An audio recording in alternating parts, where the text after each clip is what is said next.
Bonheur partagé avec Diane Felice et Michel Poulain.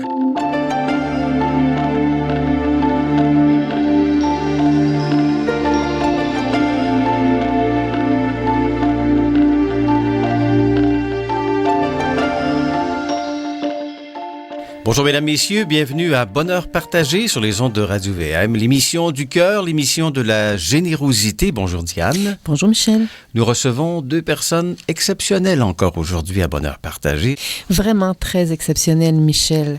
On reçoit M. Michel Marceau, qui est psychologue de carrière, intervenant social, coopérateur international, travailleur de rue, et qui vit actuellement la fin de sa vie. M. Marceau a bénéficié et contribue actuellement au service du mouvement Albatros qui accompagne les personnes atteintes de maladies incurables et fatales. Également, nous recevons M. Gilles Harvey, beau-frère de M. Marceau, actuel président de la Fédération du mouvement Albatros du Québec. M. Harvey a une longue feuille de route à titre de bénévole chez Albatros Lévis, Les Louveteaux, Maison de jeunes et membre du conseil d'administration de sa caisse populaire. Il a œuvré au sein de l'appareil gouvernemental du Québec, au ministère de la Justice, des Ressources naturelles et de la Faune, ainsi qu'au Conseil du Trésor. Il est un retraité très actif depuis 2009. Bonjour. Bonjour. Merci d'avoir accepté cette invitation de venir à notre micro à Bonheur partagé pour parler d'une organisation qui s'appelle Albatros, qui est très peu connue, malheureusement, et on va justement profiter de cette émission pour la faire connaître. Alors, d'entrée de jeu, M. Harvey, qu'est-ce qu'Albatros?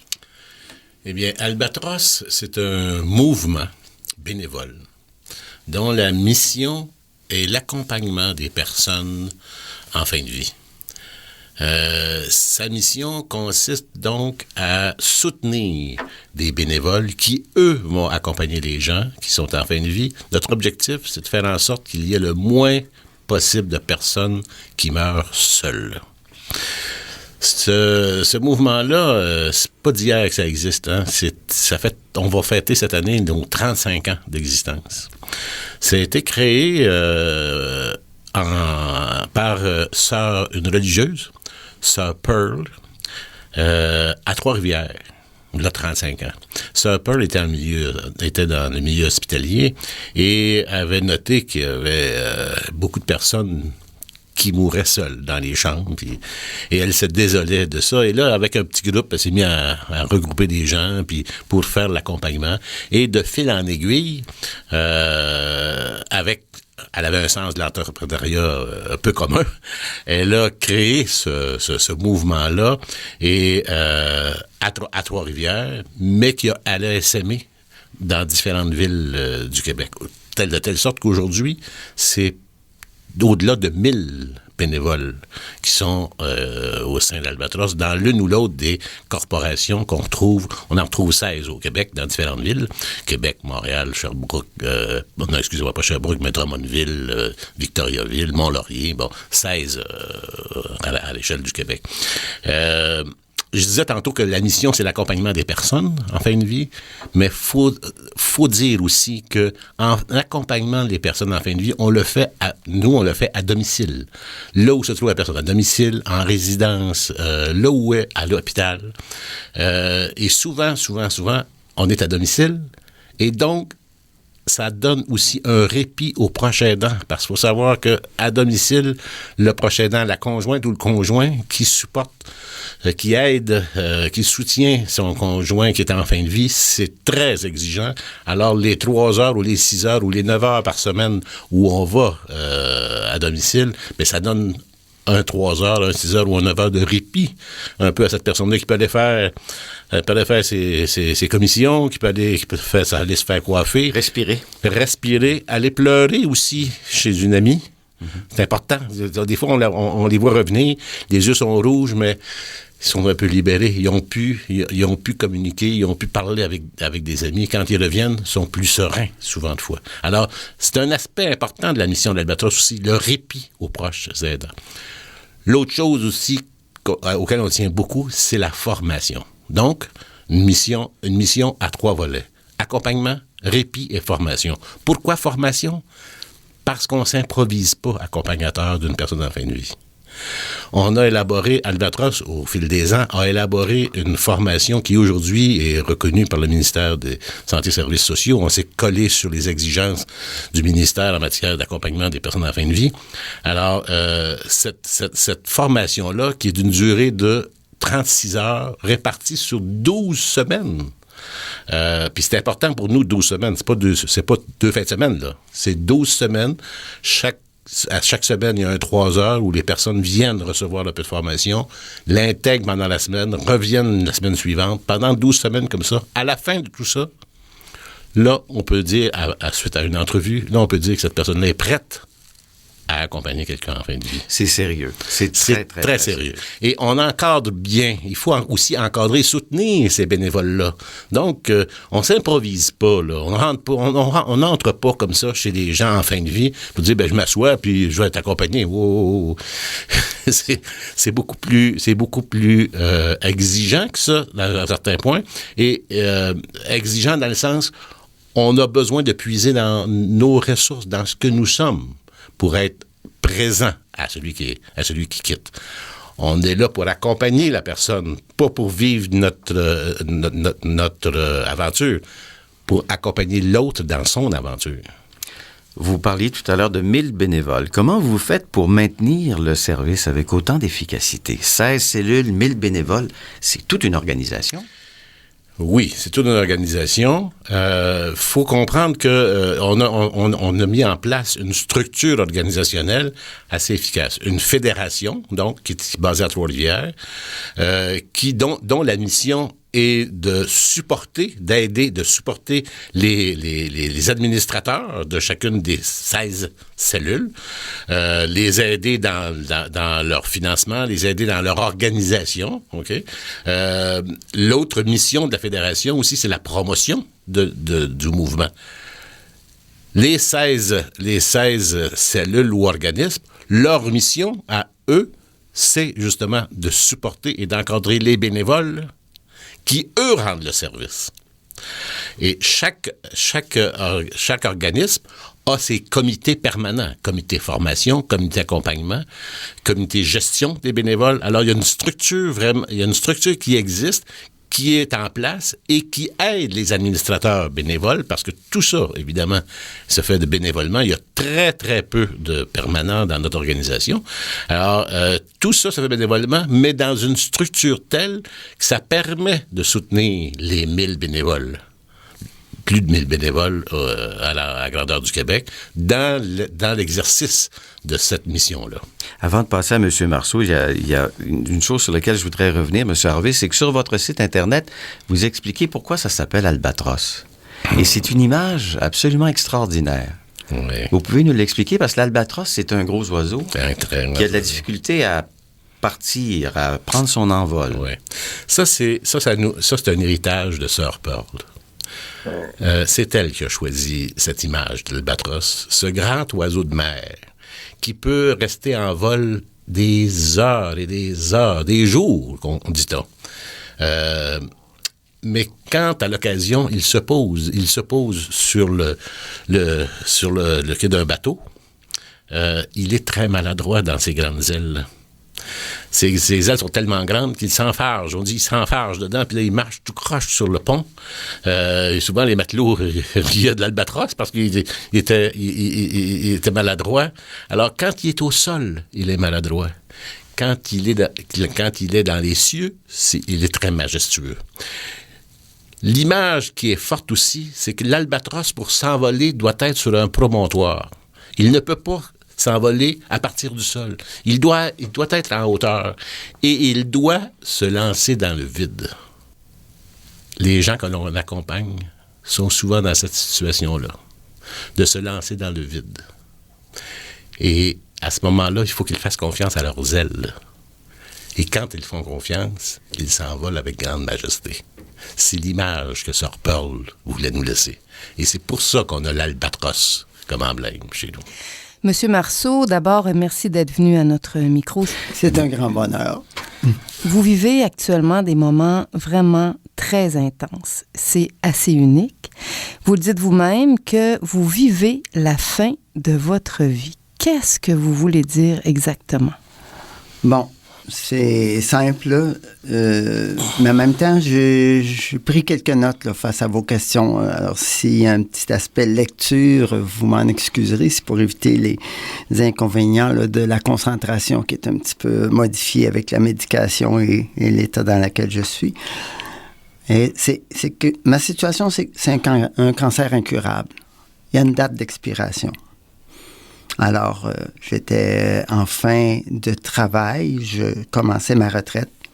Plus question du plan de retraite prévu. Changement drastique dans mes priorités et changement drastique dans l'agenda. À partir du moment où j'ai eu le diagnostic, déjà là, le malaise était installé confortablement. J'ai dû composer avec un vieillissement prématuré et hyper concentré, du 3 dans 1, quand c'est pas du 10 en 1. Première réaction, ça a été une réaction de survie. Non, je veux pas mourir. Chimiothérapie, même si on dit c'est juste une question de allonger les jours. 6 mois de combat en chimiothérapie à combattre le cancer. Par exemple, ça a été chèrement payé. Parce que la chimiothérapie est quelque chose qui est un mal-être avec lequel il est très difficile. Plus difficile de composer avec ce mal-être-là que le mal-être du cancer comme tel. Il y a aussi une réaction de survie dans le sens que moi, j'ai eu un retour viscéral vers ma famille pour savoir que tout n'était pas perdu et que je n'étais pas si perdu que ça. J'étais encore entouré, j'étais encore appartenant à ce qui a toujours été très important dans ma vie, ma famille. Après la période de la chimio, quand j'ai pris la décision qu'on allait laisser aller les choses, et ça fait déjà 6 mois de ça, parce que la date d'expiration est passée depuis déjà plus de 6 mois, j'ai l'impression qu'à ce moment-là, ça a été plus de choisir de vivre ma vie, de vivre ma fin de vie.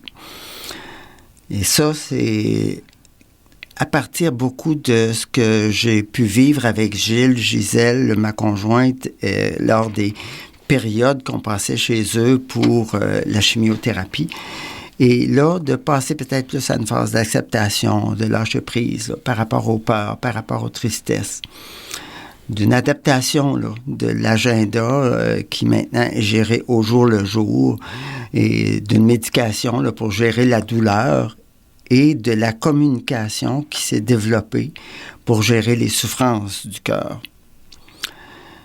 Maintenant, je suis comme plus dans une phase où, je choisis de remettre à César ce qui appartient à César, c'est-à-dire de dire aux gens ce qu'ils ont pu être dans ma vie pour construire qui je suis, ce que je suis, le bonheur que j'ai vécu. Et de pouvoir faire les adieux et les remerciements de circonstances. J'ai aussi le souci de savoir présentement qu'est-ce que les autres vivent aussi dans ce départ-là. Parce que dans ma famille, c'est quelque chose qui est... j'ai une place privilégiée dans le sens que j'ai un bon contact avec tous mes frères, sœurs, neveux, nièces, mes enfants, mes petits-enfants.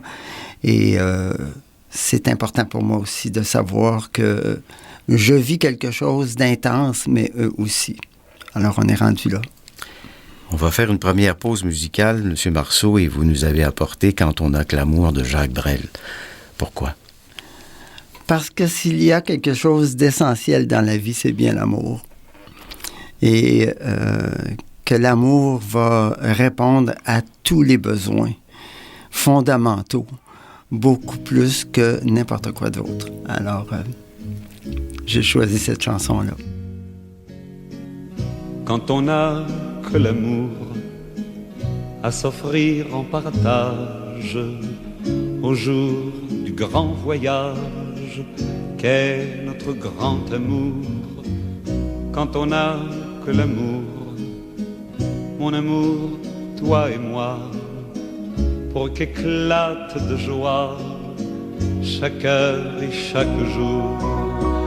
Quand on n'a que l'amour pour vivre nos promesses, sans nulle autre richesse que d'y croire toujours. Quand on n'a que l'amour pour meubler de merveilles et couvrir de soleil la laideur des faubourgs. Quand on n'a que l'amour pour unique raison, pour unique chanson et unique secours. Quand on n'a que l'amour pour habiller matin pauvres et malandrins de manteaux de velours. Quand on n'a que l'amour à offrir en prière pour les maux de la terre en simple troubadour. Quand on n'a que l'amour à offrir à ceux-là dont l'unique combat est de chercher le jour. Quand on n'a que l'amour pour tracer un chemin et forcer le destin à chaque carrefour. Quand on n'a que l'amour pour parler au canon et rien qu'une chanson pour convaincre un tambour. Alors sans avoir rien que la force d'aimer, nous aurons dans nos mains, amis, le monde entier.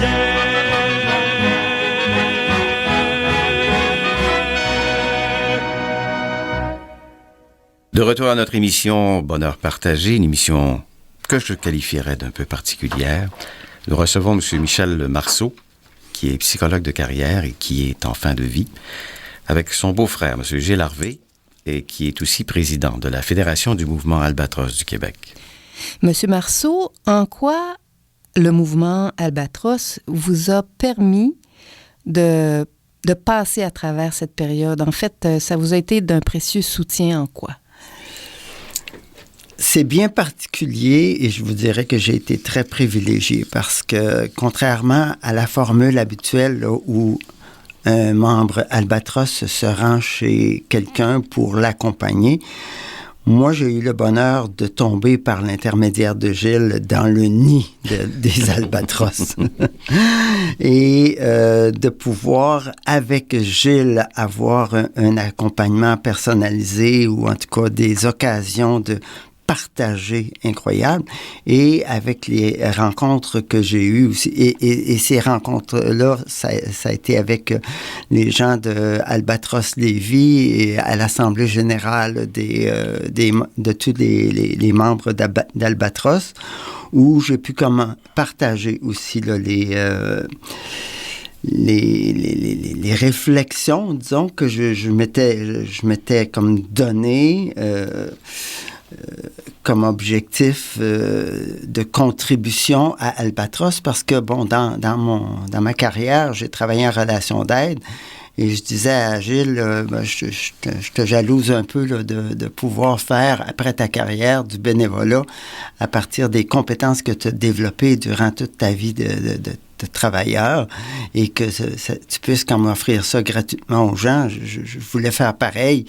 Et il a sauté sur l'occasion pour me dire, regarde, j'ai un projet pour toi, si tu veux nous partager ces réflexions-là, autant pour qu'on puisse nommer les besoins qu'il peut y avoir pour une personne qui est en fin de vie, que le type d'aide qui peut comme accompagner ces besoins-là. Puis de toute façon, cette démarche-là venait comme me donner une très grande opportunité de pouvoir poursuivre mon objectif personnel qui était comme, je vais être conscient de ce que je vis. Je veux pouvoir le partager avec ma famille, avec mes proches. Je veux pas vivre seul cette étape de ma vie. Et là, j'ai, en plus d'avoir eu ma famille, j'ai eu des gens qui sont disponibles et qui se veulent comme être Moi, je compare ça à des gens qui accompagnent les archéologues là, avec le petit balai, là, puis qui veulent déterrer un savoir-être qui probablement jadis était beaucoup plus présent dans la question de l'accompagnement de la fin de vie que ce que ça peut être aujourd'hui avec tout ce qui s'appelle hôpital, centre d'accueil pour les gens qui... et de sortir les personnes qui sont mourantes là, de leur milieu naturel et tout ça. Là, moi, j'ai eu la chance là, de pouvoir comme avoir tout cet entourage-là, ce support-là, à la maison et dans les activités avec Albatros. Quelle place vous accordez, M. Marceau, à la spiritualité dans cette expérience que vous vivez? Bien, évidemment, comme le matériel prend le bord, là, on parle du tiers de la masse corporelle en moins d'1 an et demi. Et imaginez le restant aussi là, des pertes qu'il peut y avoir au niveau matériel, là, d'énergie, de disponibilité. C'est sûr qu'il se crée un appétit là, féroce pour autre chose, pour que la vie garde son sens. Moi, ma spiritualité, mon besoin de rester membre en règle du grand tout, là, semble avoir trouvé son chemin dans ce rapprochement-là que j'ai fait avec ma famille. De contacter directement le pouvoir unificateur de l'amour qu'on vit dans cette famille-là, dans ces relations-là. Qui me fait dire que même mort, là, j'allais vivre dans beaucoup de cœurs, puis même mourant, mon amour ne cessait de croître aussi dans ces échanges-là.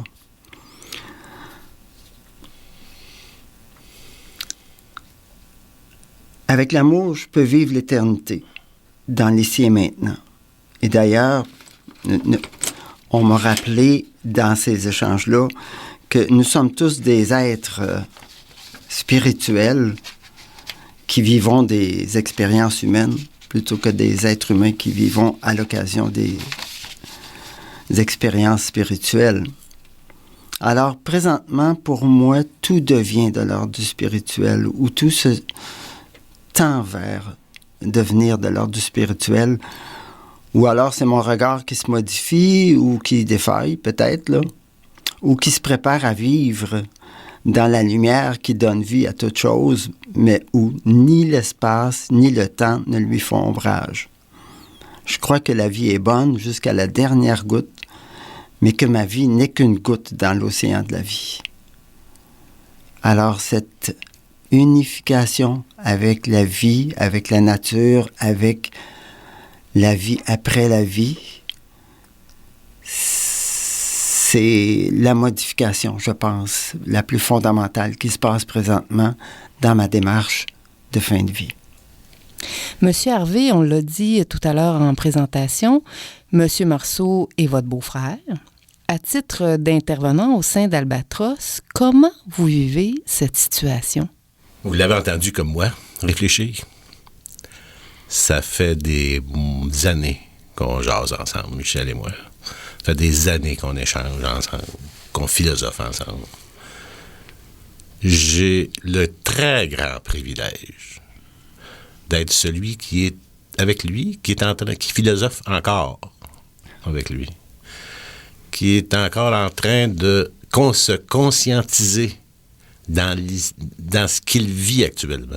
Ça, c'est un privilège incroyable d'être proche de quelqu'un qui vit ça de façon si consciente. Je trouve qu'il n'y avait pas plus grand privilège que ça. Surtout, en plus, considérant mon implication dans Albatros. Alors, je me dis, ce privilège-là emporte un devoir. Je peux pas garder ça pour moi. Je peux pas. Ça n'a pas de sens. Cette richesse-là, il faut que je la partage.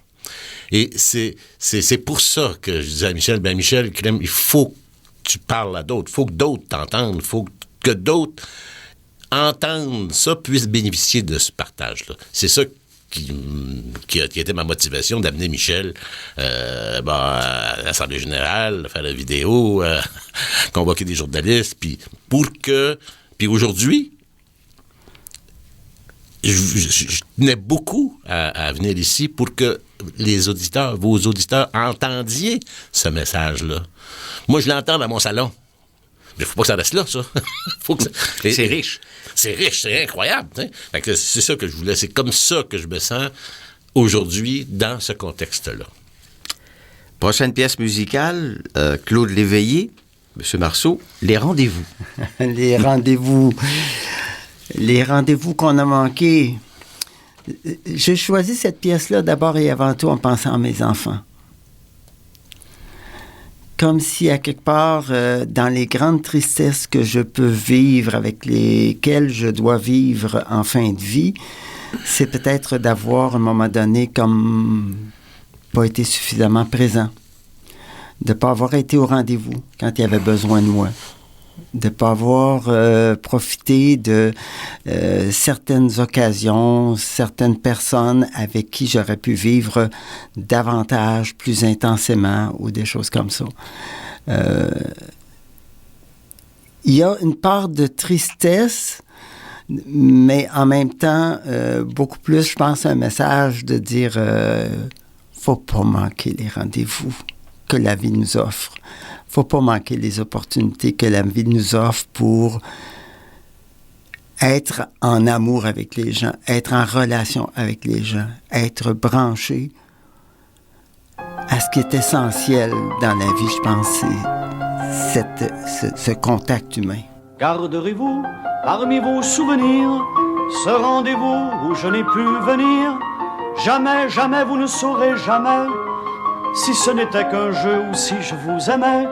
Les rendez-vous que l'on cesse d'attendre existent-ils dans quelque autre univers? Où vont aussi les mots qu'on n'a pas pris le temps d'entendre et l'amour inconnu que nul n'a découvert? Quand on court après la fortune, on risque de perdre l'amour. J'ai payé de mes clairs de lune de vouloir allonger les jours, augmenter le chiffre d'affaires pour gagner quoi? Quelques billets qui ne pourront jamais refaire le hasard que je gaspillais. Garderez-vous parmi vos souvenirs ce rendez-vous où je n'ai pu venir. Jamais, jamais vous ne saurez jamais si ce n'était qu'un jeu ou si je vous aimais. Les rendez-vous que l'on cesse d'attendre existent-ils dans quelque autre univers? Où vont aussi les mots qu'on n'a pas pris le temps d'entendre et l'amour inconnu que nul n'a découvert? Nos parts faisaient sauter la banque, c'était une question de temps. Mais un rendez-vous que l'on manque est 1000 fois plus important. Même quand c'est une inconnue qui fait les 100 pas quelque part. Car je sais, vous êtes venu, mais je suis arrivé trop tard. Reviendrez-vous par un soir de printemps au rendez-vous quelque part dans le temps? Ce rendez-vous que nous avons perdu, si vous voulez encore, peut nous être rendu par ma chanson. Ce soir je vous le donne et désormais j'attendrai votre pas tout le long de mes jours, puisque je sais mieux que personne que vous n'existez pas, que vous n'existez pas.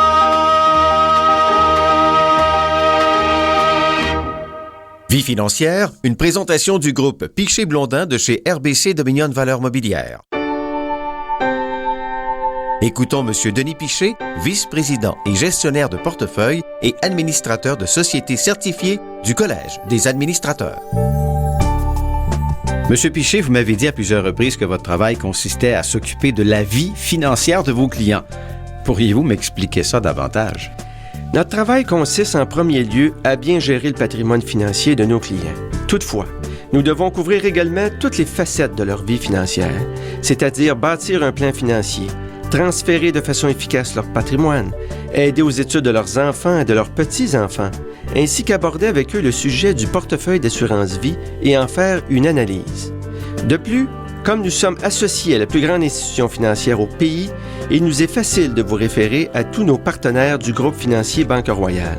C'est un monde de ressources inestimables pour l'ensemble de nos clients. Dans une vie financière, il y a souvent des hauts et des bas. Comment faites-vous pour bien guider les clients? Vous avez entièrement raison. Il est primordial pour notre groupe d'informer nos clients et de naviguer avec eux tout au long des différents cycles économiques. Et vous savez, selon une grande firme de fonds mutuels qui a exécuté des recherches à ce sujet, il est prouvé que les gens qui ont un conseiller financier s'en sortent beaucoup mieux pendant les crises financières. La raison est fort simple. Nous faisons affaire avec des humains et nous plaçons en priorité leurs conditions pour mieux les guider. Ainsi, dans le groupe Piché-Blondin de chez RBC Dominion, nous respectons les gens avec qui nous faisons des affaires et surtout, nous sommes conscients que les gens que nous servons n'ont pas toutes les mêmes connaissances en matière d'organisation de la vie financière. Bref, nous sommes présents pour les aider, les conseiller, les informer et les guider tout au long de leur vie financière. C'est ça le groupe Piché-Blondin de chez RBC Dominion Valeurs Mobilières.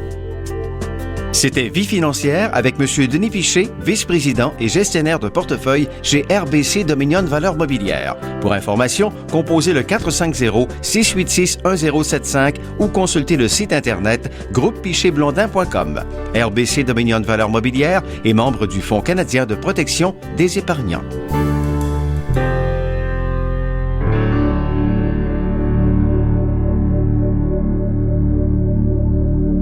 De retour à Bonheur partagé sur les ondes de Radio-VM, nous sommes en compagnie de M. Michel Marceau, qui vit actuellement la fin de sa vie. Nous sommes avec également son beau-frère, Gilles Harvey, qui est aussi président de la Fédération du mouvement Albatros du Québec. M. Marceau, lors d'une conférence, vous avez mentionné que votre vie a été comblée. Comment en êtes-vous arrivé à ce constat? Permettez-moi de vous lire ce que j'ai écrit, sinon ça va prendre la demi-heure au complet. Alors, j'ai marqué « Par le nombre de personnes que j'aime et que je sais qui m'aiment ». D'abord, peut-être avoir commencé à m'aimer moi-même, là, en faisant de ma vie ce que je voulais, librement et responsable de mon bonheur. D'avoir vécu dans une famille de 10, unis, très unis. D'avoir relevé le défi de guider mes 2 enfants dans un partenariat qui visait le respect et l'amour et de m'y être soumis à l'exigence d'apprendre à aimer vraiment. Parce que les enfants nous apprennent à aimer vraiment, tant qu'à moi. D'avoir cultivé la fidélité et l'amitié dans l'amour, quand l'amour prenait froid avec mes partenaires amoureuses, particulièrement avec la mère de mes 2 enfants, et d'avoir préservé le lien avec Caroline, la fille d'une autre de mes partenaires amoureuses que mon cœur avait adoptée pour toujours. D'avoir goûté la différence dans la manière d'être heureux et la manière de retrouver le bonheur au-delà des problèmes avec des gens qui requéraient mon aide professionnelle, et ce, dans de multiples contextes très différents, y incluant celui de la coopération. Je suis comblé aussi d'avoir donné à mon corps autant de stimulants dans ma production d'adrénaline que ma production d'adrénaline pouvait supporter dans des sports extrêmes, comme dans le jeûne allant jusqu'à 25 jours pour mon anniversaire de 25 ans, et ça juste pour le plaisir d'expérimenter, de vivre intensément. De m'être ressourcé dans la méditation sous différentes formes et y connaître un autre chemin vers le bonheur. Surtout d'avoir choisi avec la mère de mes 2 enfants d'accueillir ces 2 derniers de la façon la plus naturelle, en famille, maman, fiston et papa, puis le 2e accouchement, maman, fille et papa, chez nous, tout seul, pour y vivre pleinement tout le miraculeux de la vie qui sort de la grande maison passant par ce petit bedon. 1000 autres raisons pourraient vous être expliquées, mais on n'a qu'1 heure et moi je puise dans 67 ans de vie. Alors, On va arrêter là. Monsieur Harvey, chez Albatros, vous voyez la personne comme un tout. L'état d'esprit des personnes en fin de vie, c'est très important. Comment vous faites pour maintenir un bon moral chez les gens, justement, qui vivent leur fin de vie? L'accompagnement chez Albatros, en fait, c'est une personne. Avant tout, c'est un bénévole, mais c'est une personne qui va à la rencontre d'une autre personne. Pour lui offrir quoi? Pour lui offrir juste sa présence. Lui offrir son écoute dans le respect de ce qu'elle est. En accompagnement, on se rend compte à quel point les gens ont soif d'exprimer ce qu'ils sont. Dans la vie de tous les jours, il est peu fréquent qu'on a l'occasion de parler de soi, de parler de ce que l'on vit, de parler de nos peines, de parler de nos succès, de parler de ce dont on est fier, de parler de ce dont on est un peu gêné. On parle souvent de ce que l'on a, de ce que l'on fait, mais beaucoup moins de ce que l'on est. Le bénévole Albatros, quand il se rend chez quelqu'un, il sera rencontrer une personne. Être à son écoute, je dirais, il va connaître cette personne. Il veut connaître cette personne. Donc, il permet à l'autre personne de s'exprimer. C'est sa principale contribution. Permettre à l'autre d'être ce qu'il est et de l'exprimer. Par le fait même. La personne accompagnée doit donc... Elle fait son cheminement en exprimant ce qu'elle vit. Le bénévole Albatros, lui, il n'est pas un proche de la personne en fin de vie.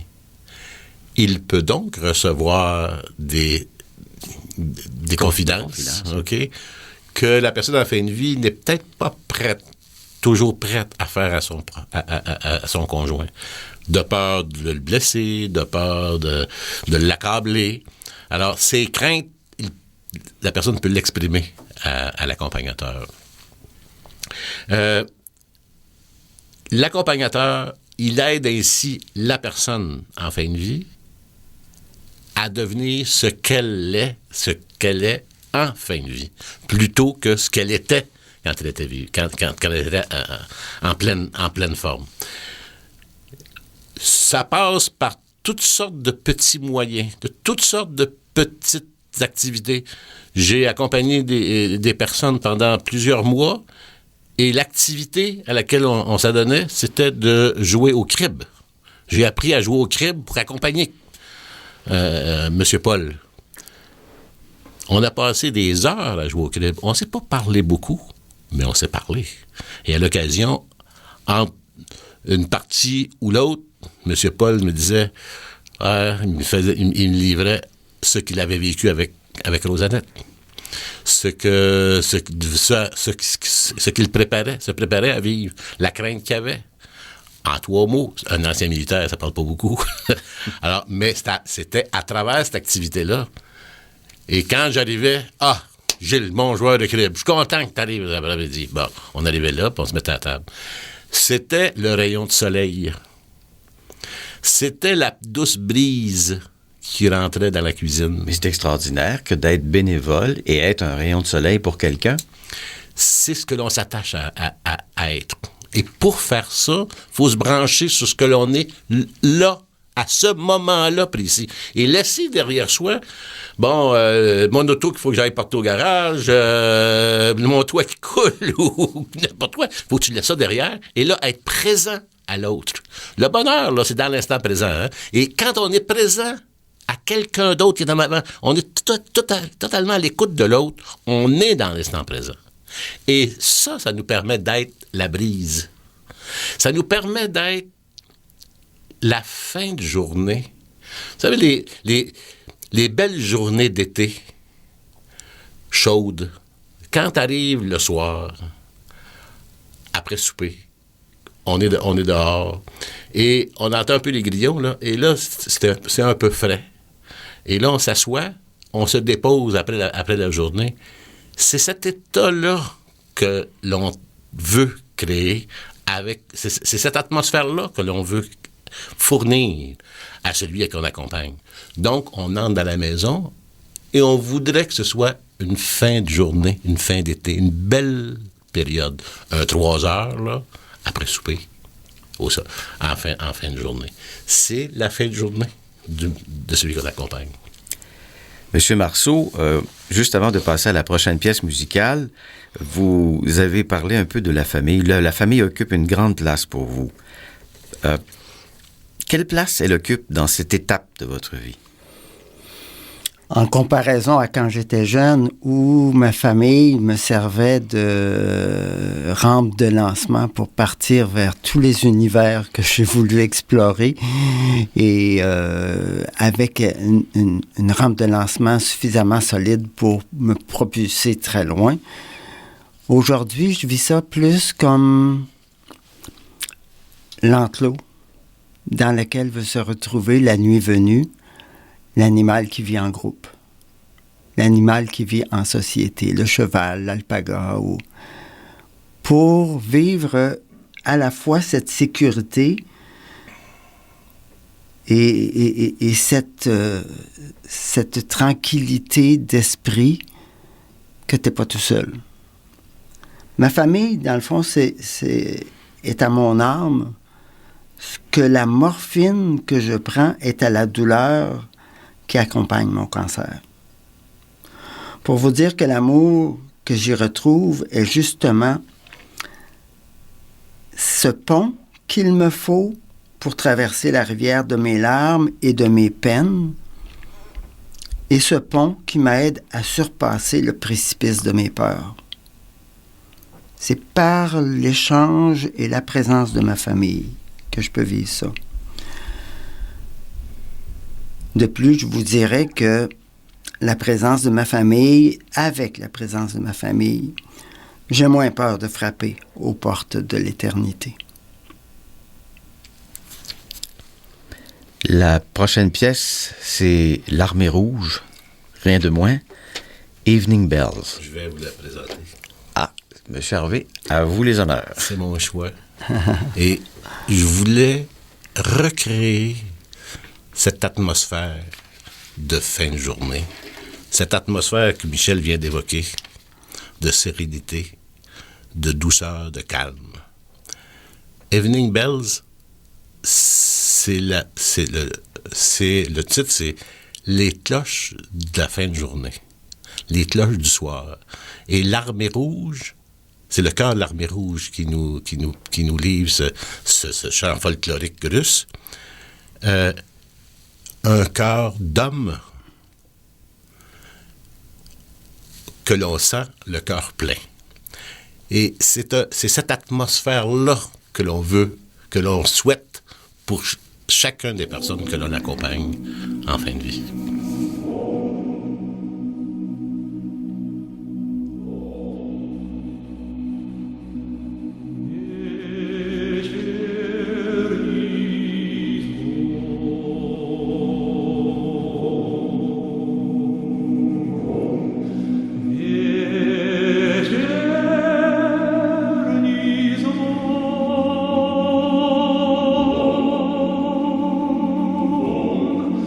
Oh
De retour à notre émission Bonheur partagé sur les ondes de Radio-VM. Nous sommes en compagnie de M. Michel Marceau, qui est psychologue, mais qui vit actuellement la fin de sa vie, et son beau-frère, M. Gilles Harvey, qui est président de la Fédération du mouvement Albatros du Québec. Monsieur Marceau, vous êtes en bout de piste. Qu'est-ce que vous retenez d'essentiel? Dans le fond, si pour moi, là, dans cette étape de la vie, là, l'essentiel fut de pouvoir partager mon vécu. Pour pas me retrouver tout seul ou avec un sentiment d'épuiser ma conjointe, mon entourage. Si ma famille et mes proches ont été tant disponibles pour vivre avec moi ces changements drastiques et parfois angoissants, au point que je compare cet accompagnement-là à de la médication, là, la morphine, qui soulage mes douleurs physiques, mais cette fois-ci, là, qui soulage les douleurs du cœur, les souffrances du cœur. Ça m'amène à ce moment à penser que tous ceux et celles qui vivent dans la solitude, cette étape de la vie, ou en froid avec leur famille, ou même fermés sur eux-mêmes, ainsi que ceux et celles qui peuvent être avec un sentiment de « je suis en train d'épuiser mes ressources qui m'accompagnent », ben pour eux autres, je me dis, c'est à peu près se retrouver à moins 40 tout nu dans la rue, ça là. Faut qu'il y ait quelqu'un autour. Faut qu'il y ait quelqu'un autour. Faut que la société redonne à ces personnes-là, offre à ces personnes-là, je dirais un albatros. Je dirais une personne qui va lui permettre de vivre tout ce que moi j'ai pu avoir en abondance de la part de autant de ma famille que d'Albatros. Monsieur Harvey, pour celles et ceux qui souhaiteraient joindre Albatros, qu'est-ce qu'on fait? Comment on fait? Bien, celles et ceux qui voudraient joindre Albatros, on peut vouloir rejoindre pour 2 raisons. La première, c'est de faire l'accompagnement. La seconde, c'est de venir aider à administrer Albatros. Parce que si on peut avoir au-delà de 1000 personnes qui font l'accompagnement, ça prend une organisation, ça prend des organisations, tout ça, qui supportent ces bénévoles-là, qui supportent l'organisation. Ça nous prend des gens qui ont des habilités, qui ont des compétences, qui ont des connaissances. Alors, on peut vouloir venir chez Albatros pour accompagner directement ou pour accompagner indirectement au niveau de l'administration. Alors, si on veut entrer en contact avec Albatros, notamment à Montréal, on peut composer le numéro de téléphone Albatros Montréal 514-255-5530. On peut aussi communiquer avec Albatros Montréal par courriel albatros.mtl@videotron.ca. Si on est ailleurs en province, on n'a qu'à communiquer avec le site web de la Fédération Albatros du Québec, www.fmaq.ca.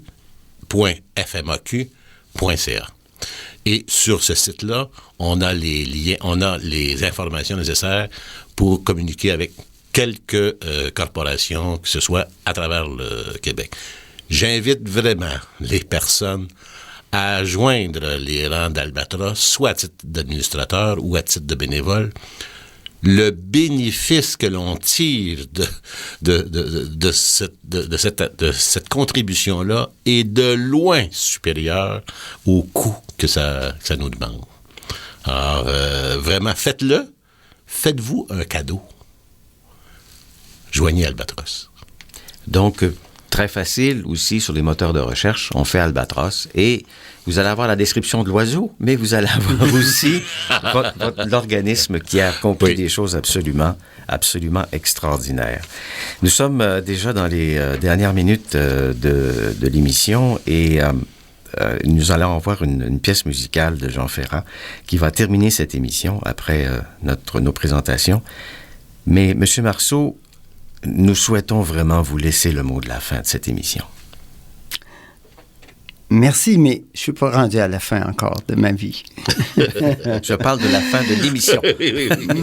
Oui, mais j'aimerais laisser peut-être Jean Ferrat vous parler de ce qui est encore au niveau de l'essentiel pour moi, c'est-à-dire de profiter de cette étape-là, de la fin de ma vie.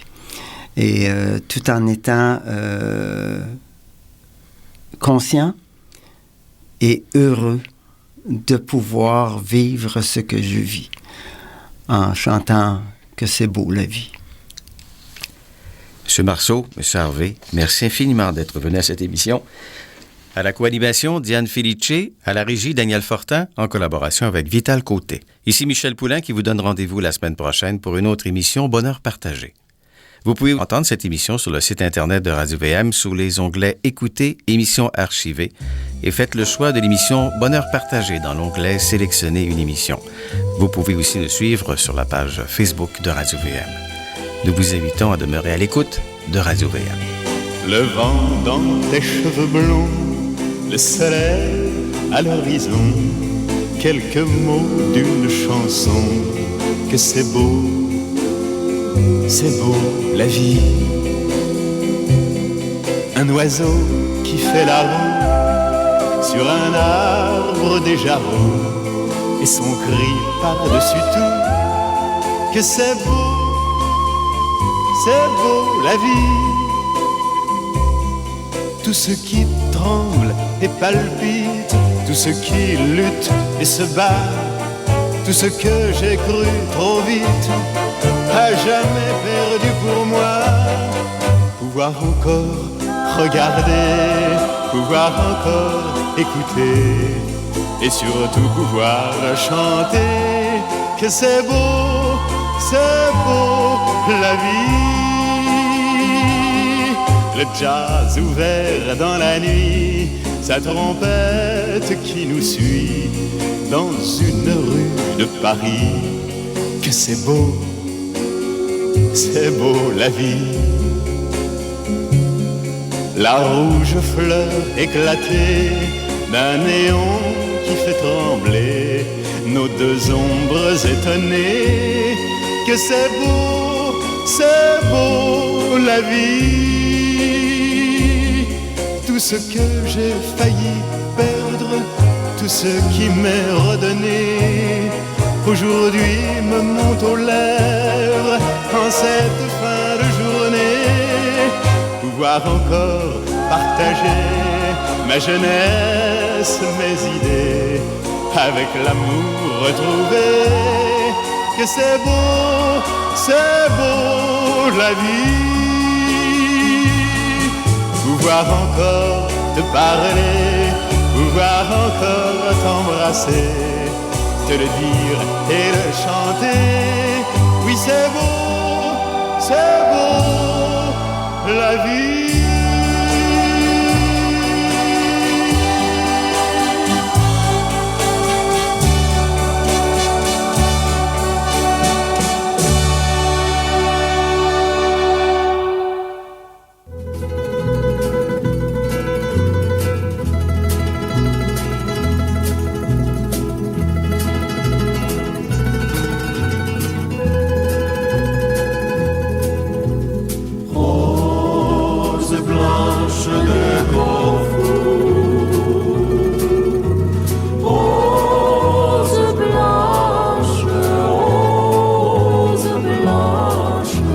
Chaque nuit je pense à vous.